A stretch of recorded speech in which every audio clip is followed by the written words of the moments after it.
Hey there, and welcome to the Coaching Floors podcast. This is Dr. Jen, and each week we'll be doing interviews to inform our listeners about techniques to help children with complex communication needs discover their voice with AAC. Stay tuned.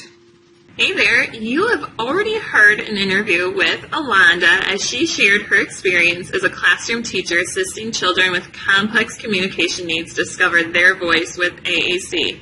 What you may or may not know is she is a strong advocate in the community for children and helping them and their families live lives to their fullest. In today's interview, Aulanda is going to share with us how she helps incorporate language and communication acquisition as a MOVE trainer. So welcome, Aulanda. Hello, again. Good to have you. Thank you. Tell us about your work as a MOVE trainer and how you got started.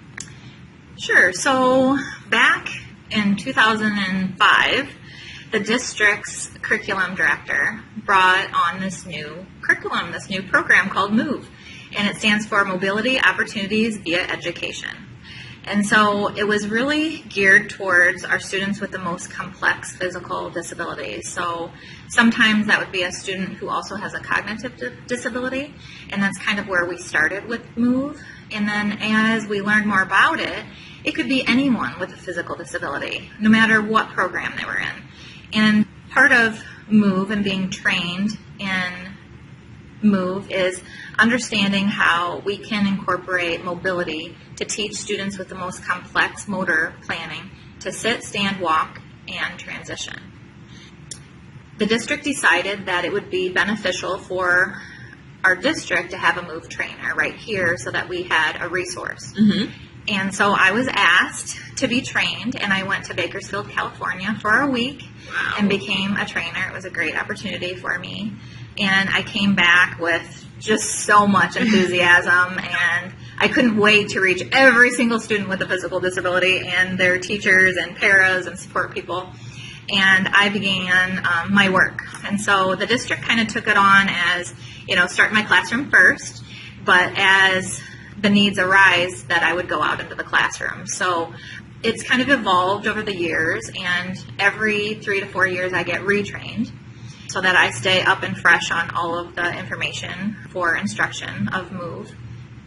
And now I have the luxury of being able to be asked by classroom teachers, others to go into classrooms and kind of observe and see how I can help them to move forward with implementing the MOVE strategies to teach our learners how to sit, stand, walk, and transition.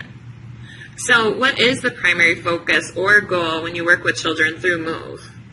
It's really to find out what is the most important aspects of mobility and how it can be embedded into their entire day. So kind of taking away the old school therapeutic process, like PT is going to come in for a half an hour and they're going to take the student and walk, and OT is going to take the student and do 20 minutes of occupational therapy, and kind of taking that segmented approach away and having it be holistic. So we all work together as a team, and it's really, I feel like it's empowering the classroom teacher to take over those goals as well as academic. So it might change or shift a mindset for a teacher, like I never had to think about that before, and now trying to use MOVE to empower them so that they can make decisions to improve their mobility throughout their entire day.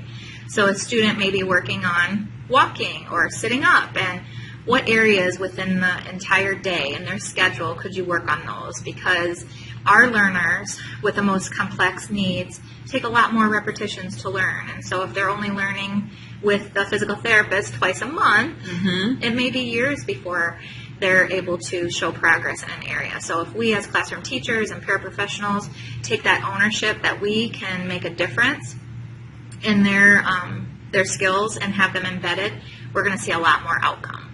And then the second thing is really the why. Why do we want to move? Right. We're not just going to walk for no reason. Like, what is our purpose? And so that's where I think a lot of communication comes into play. Not just where our parents, because MOVE is really geared towards the parents and the learner, and finding out it kind of is a different shift too. So a parent, I might be in an interview for MOVE and asking them, very functionally, how are they moving within their home life.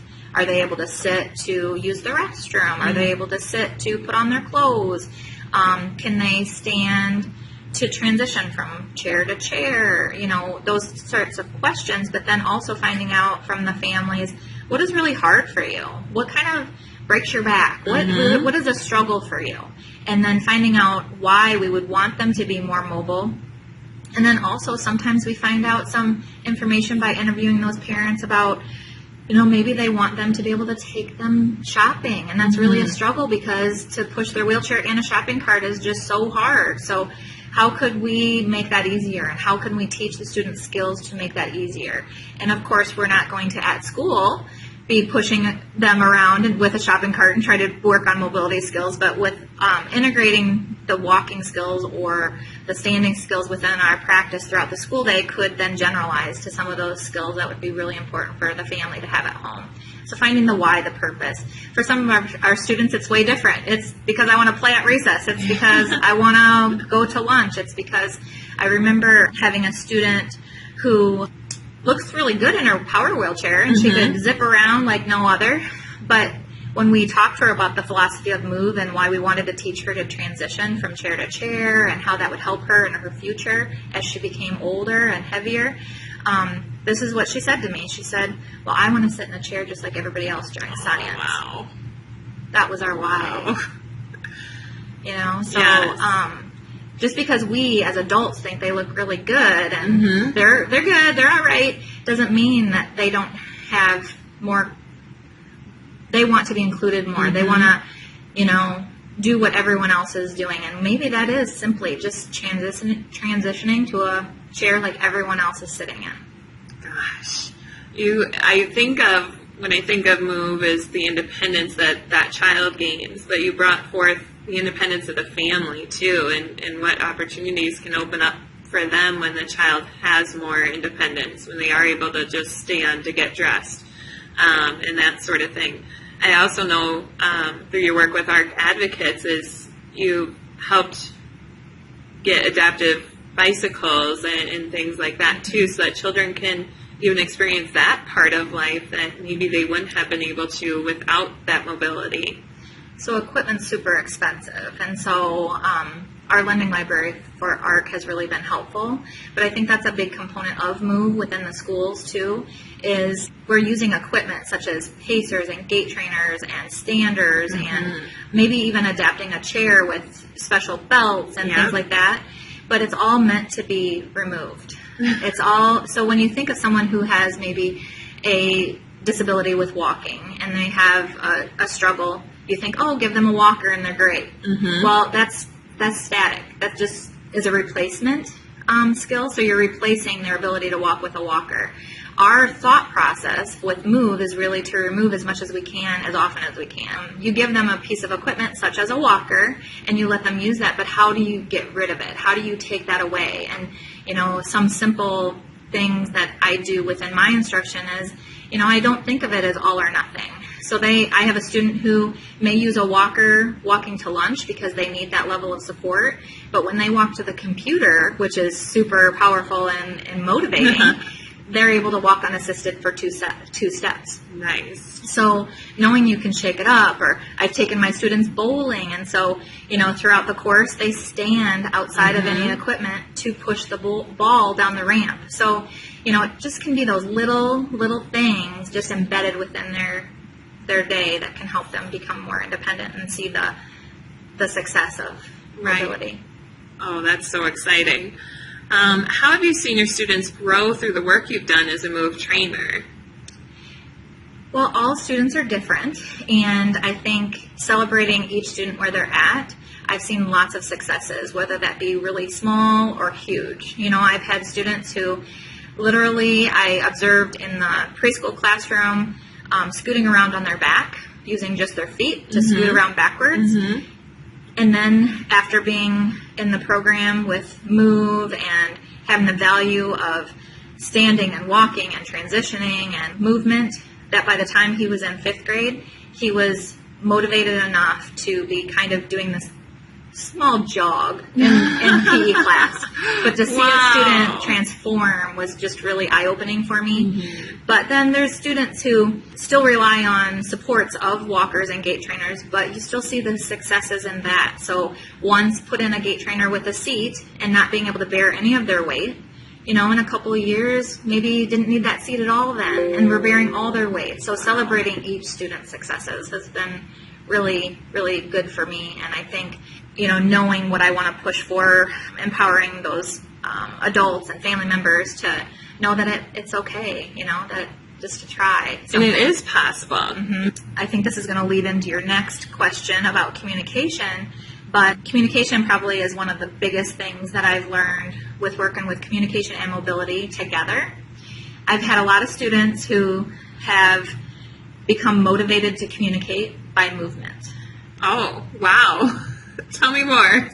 And the opposite. I've learned that kids communicate to move. So both ways.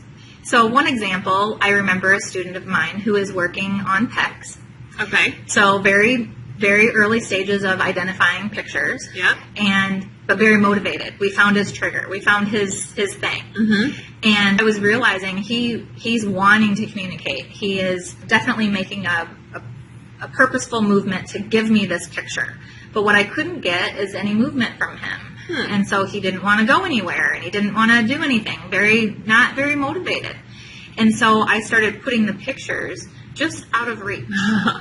And pretty soon, he was motivated to move. And so by the communication was what he was motivated by, to be able to tell me what he wanted. And so I've learned that, and being able to make a choice can be powerful for our students. And I've also learned that through movement, our students can cognitively tell us more. For an example, I have a student who's not able to yet walk independently. And that's a big part of MOVE too, the not yet. And that's kind of my philosophy. Growth mindset. Yeah, so I love it.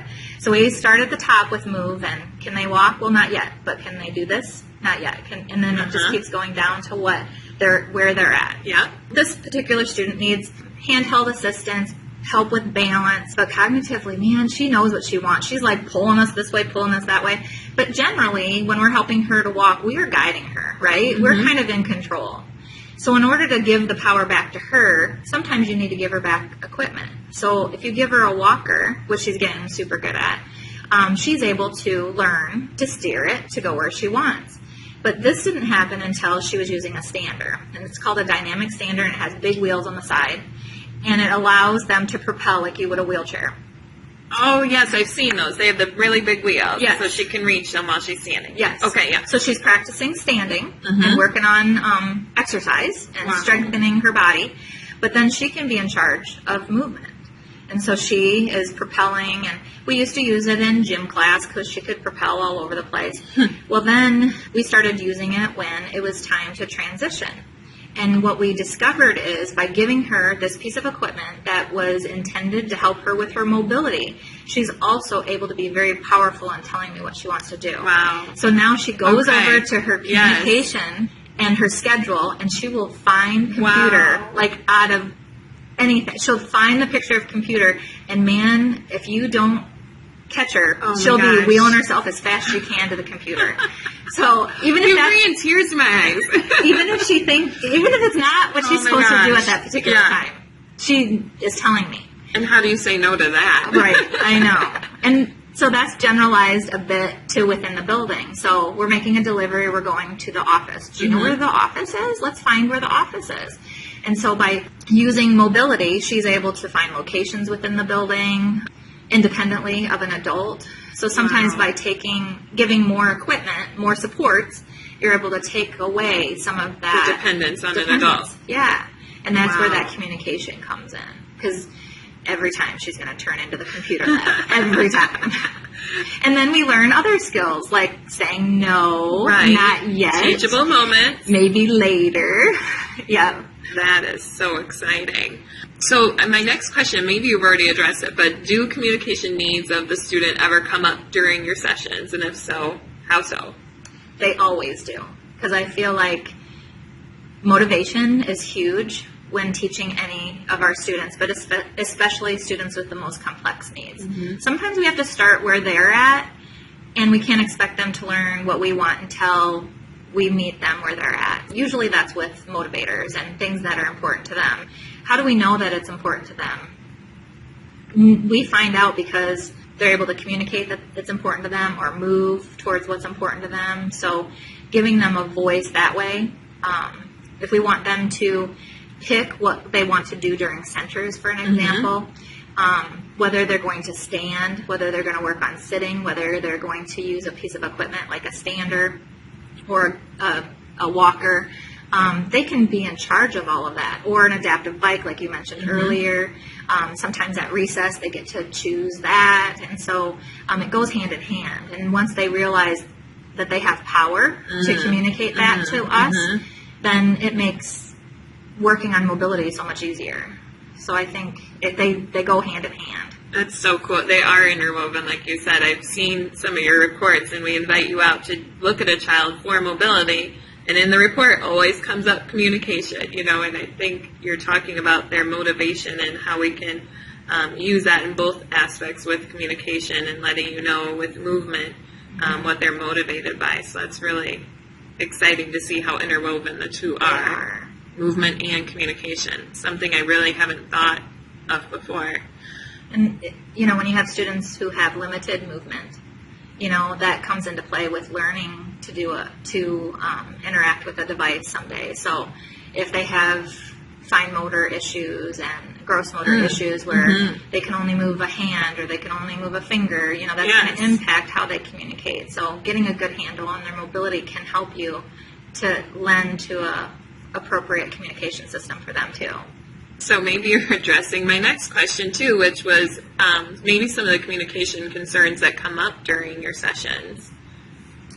Yeah, I think sometimes we think we need to wait for a student to be ready. And so sometimes in our eyes, they're not ready, but I think in their eyes, how do we know? Right. A lot of our kids learn and understand so much receptively that we don't give them credit for that because they're not expressing what we think they might know. And I think diving in and just expecting them to be able to move, with the move, but also to communicate. And so I do think that they go together. I think it does spark, I see that they're moving towards their friends that are playing with the blocks. How could we make that more of an educational experience for them? They're already communicating through their movement that that's where they want to go. Yep. So now how do we get that to be actual, an output for them? Is it pointing to pictures of their friends? Is it pointing to go there now? Is it, so I think it does go together. And so often when our children are able to go and get what they want, sometimes children climb to get what they want. They don't communicate in a formal way other than just going and doing it. And so a lot of times we think of our children as being independent because they get their needs met. They're pretty good at getting their needs met, but if we can get that communication piece in place for them, it's not going to be acceptable for them to climb the rest of their lives to get their needs met or to swipe things when they want something. They're going to need to communicate at some point to be appropriate in the different social settings. Right. So I think what you said is pretty much sabotaging, so I think you can sabotage a learning experience to allow for that to happen, put barriers in the way. And, for our kids who are able to scoot and move, but even our kids who are, have very little movement, independent movement, you can see the sparkle in their eye, you can see where they're looking, you can see the giggles when they see something. So always looking for those little things to help us move them forward and how they can communicate better. Yeah, that's not part of this session, but I think you've seen humor come from implementing communication too, which is really, really neat. Because we know, you keep saying, we know they have the cognitive abilities, and we're just trying to find that outlet for them to be able to express that. And we often see humor come out of learning to communicate. So that's really exciting. All right, so our final question. If you could leave our listeners with one thought or strategy to implement immediately that would help a child discover their voice with AAC, what would it be? I think thinking outside the box, shaking it up. You know, when they get good at something and you think, oh, they've got this down, shake it up. Add more language. Don't be afraid to jump in and provide more for them. Because I get stuck with, oh, they look really good, or, you know, they're in this setting, they're communicating wonderfully. You know, they're doing a great job, but outside of this setting, always thinking about where do we really want them to be? You know, where's the balance between communicating to get what I want and communicating for a need, or communicating to build a friendship, or communicating to order something? You know, like, tell a story. Yeah, always change the goals, I guess, or think outside of the box and have high expectations too, that they'll become communicators like we are. Very cool. Well, thank you for joining us today. I really appreciate it. Thank you for listening to today's podcast. If you could, subscribe to the podcast so you get notified when new episodes are released, and check out Coaching Flores on Facebook and coachingflores.com for downloads. I hope you heard something that inspires you. I'll see you next week.